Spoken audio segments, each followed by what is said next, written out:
हाय friends, नमस्कार। Welcome to back my channel. तो बहुत दिन है भावुची कि शिशु मान भिडटी बनइबा तो समय अभाव हुए तो मुझे ब्लॉग बनई दूसरी। तो आज निहाती भाव मु शिशु मान टपिक उपर गोटे आनी तो पिला कौन शिखेबा दरकार आम कौन कौन शिखेबा द्वारा से वृद्धि हे माने से बहुत किसी विषय जापर ताहा मुझे आपण मानक कहबी आज वीडियो रे। तो वीडियो को स्किप न करी आप शेष पर्यंत देखो। तो वीडियो भल लगे आप निश्चय लाइक शेयर एंड सब्सक्राइब करने को जमा भूलें। तो चलते वीडियो आज स्टार्ट करवा। तो पिला माने होचंती कंचा माटी माने होचंती कंचा माटी सदृश से आम जो भाव गढ़ा से भाई आगामी भविष्य से भाव दृश्यमान हे। तो पिला माननकु छोट बेलू ही उचित शिक्षा देवा दरकार, उचित आचरण करवा दरकार, कोटा भल कोटा मंद शिखेबा निहाती दरकार। तो कारण यही सब दायित्व होता है पिला पितामाता बा माँ बापा होता है। घर सपरिवार को भी पिला डिपेंड करे से क्यों भाव व्यवहार करवा क्यों भाव पाठ पढ़ा सबकि।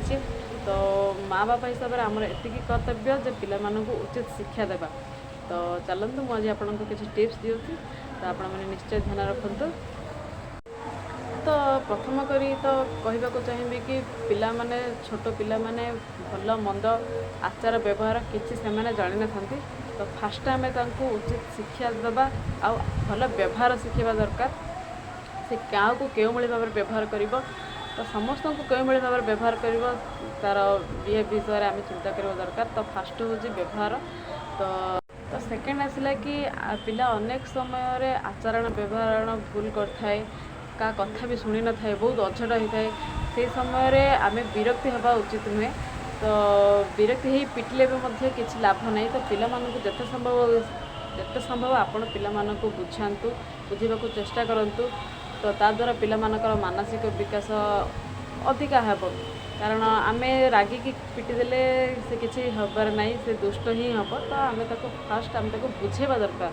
तो हमको बुझाइबा द्वारा आमको बहुत भल भी लगी था। कारण पिला बुझा द्वारा आम जिते कि बुझेबा तो से बुझब जे नहीं गोटे माने मो माँ एमती कहे मो बापा एमती कहे यहाँ भल जिनस होता खराब जिनस हो, निहाती भाव में बुझा चेष्टा कर।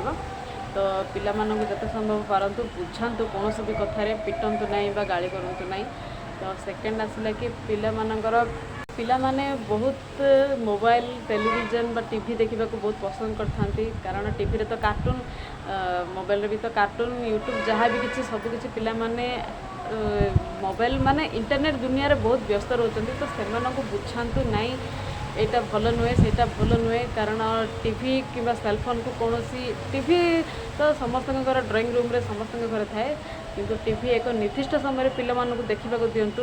एमती ना जे एनी टाइम पिला टीवी ही देखिब, ता द्वारा पाठ पढ़ा भी बाधा प्राप्त हम। से पिला को बुझातु जे टीवी अधिक देखा द्वारा पिला पाठ पढ़ा भी खराब हम। से पिला बुझातु। आउ सेलफोन बा मोबाइल फोन आपण मैंने कौन सी गोटे उच्च जगार रखी दिंतु।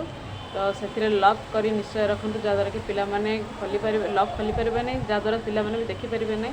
तो आपड़ यही उपाय करूँ जहाँद्वारा कि पिला मानकर इंटरनेट दुनिया प्रति टिके दूर ही रहिबो। कारण पिला पाठ को छाड़ी जदि इंटरनेट एत जदि देखला, इंटरनेट दुनिया जदि पशिला ताहले बहुत खराब तार भविष्य। तो आपण मैंने निहाती करंतु।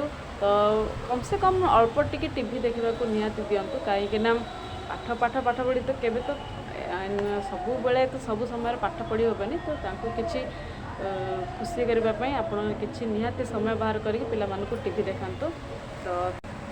तो थर्ड है कि पिला माने जदि चॉकलेट आइसक्रीम जेकोसी जिनस फास्टफुड जिनस जदि खाद्य रुचि रखी था से सचेतन करातु। कहीं एते भी फास्टफुड खाଇବା भी भल नुहे पिला शरीर प्रति। तो से बुझातु आ खाद्य आपण कौ टाइप खाद्य खुआबे आ कौन खुआबे। तो आपण निहाती भाव पिला सतर्क कर खुआतु। तो चॉकलेट आइसक्रीम प्रति एगुड़ी सब दूरे रखु। सहित देखिए आपण थे 2-3 घरे पिला थे, तो 3-4टा पिला थे। तो पिला भितर कली कजिया हवाटा स्वाभाविक कथा। कारण यहाँ मोर सेटा मोर, यहाँ मत दियो सेटा मत दियो एमती कहवा तो पिला बहुत साधारण कथा। तो आपण मैंने से समय क्या विरक्ति न हो क्या गाड़ी न करी कौन करते ना से समय प्राणायाम शिखातु।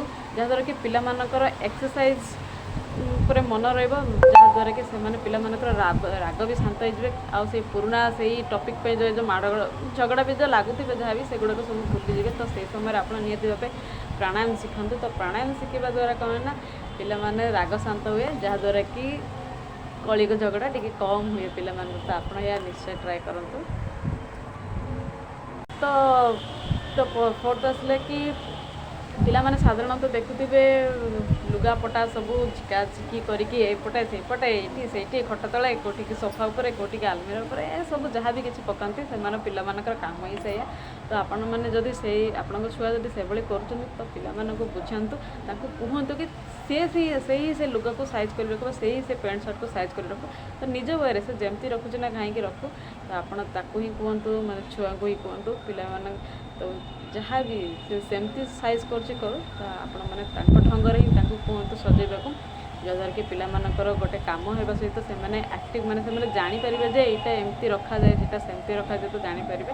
ତ ଆପଣ ଏହା ନିଶ୍ଚୟ ଟ୍ରାଏ କରନ୍ତୁ। ତ ଛୁଟି ଦିନମାନଙ୍କରେ ଆପଣ କରିପାରିବେ ଯେମିତିକି ସଣ୍ଡେ ଛୁଟି ହୁଏ, ତ କୌଣସି ପର୍ବପର୍ବାଣି ଆସିଲେ ଛୁଟି ହୁଏ। ତ ସେଇ ଛୁଟି ଦିନମାନଙ୍କରେ ଆପଣ କରନ୍ତୁ ନା ପିଲାମାନଙ୍କର ମାନସିକ ଓ ବୌଦ୍ଧିକ ବିକାଶ ପାଇଁ ଆପଣମାନେ କିଛି ବହି ବା ବୁକ୍ସ ଆଣନ୍ତୁ, ସେଗୁଡ଼ିକୁ ପଢ଼ିବାକୁ ଦିଅନ୍ତୁ, ଯାହାଦ୍ୱାରା କି ପିଲାମାନଙ୍କର ମାଇଣ୍ଡ ବହୁତ ମ୍ୟାଚୁର୍ ହେଇଥାଏ, ପିଲାମାନେ ଅଧିକ କିଛି ଶିଖିଥାନ୍ତି, ପିଲାମାନଙ୍କର ବହୁତ ନଲେଜ୍ ଆସେ। ତ ଆପଣମାନେ ନିଶ୍ଚୟ ଏହା କରନ୍ତୁ। ଯେମିତିକି ବ୍ୟାୟାମ ଉପରେ ବହି ହେଉ କିମ୍ବା କୌଣସି ଏଜୁକେସନ୍ ଉପରେ ବହି ହେଉ କିମ୍ବା ସେମାନଙ୍କର ବୁକ୍ସକୁ ଧରିକି ସେମାନଙ୍କର କୌଣସି ଆତ୍ମଜୀବନୀ ଉପରେ କୌଣସି ବଡ଼ ଲୋକମାନଙ୍କର ଆତ୍ମଜୀବନୀ ଉପରେ ହେଉ, ଏଗୁଡ଼ିକୁ ବହୁତ ଏଇ ବହି ବୁକ୍ସ ଗୁଡ଼ିକ ପଢ଼ିବାକୁ ଦିଅନ୍ତୁ, ଯାହାଦ୍ୱାରା କି ପିଲାମାନଙ୍କର ବହୁତ ମାଇଣ୍ଡ ଆକ୍ଟିଭ୍ ହେଇଥାଏ। ତ ଆପଣ ଏହା ନିଶ୍ଚୟ ଟ୍ରାଏ କରନ୍ତୁ। ତ ନେକ୍ସଟ ଆସିଲା ପିଲାମାନଙ୍କର ଶିକ୍ଷା ଅନୁଯାୟୀ ପିଲାମାନଙ୍କୁ ଶିକ୍ଷା ଦିଅନ୍ତୁ।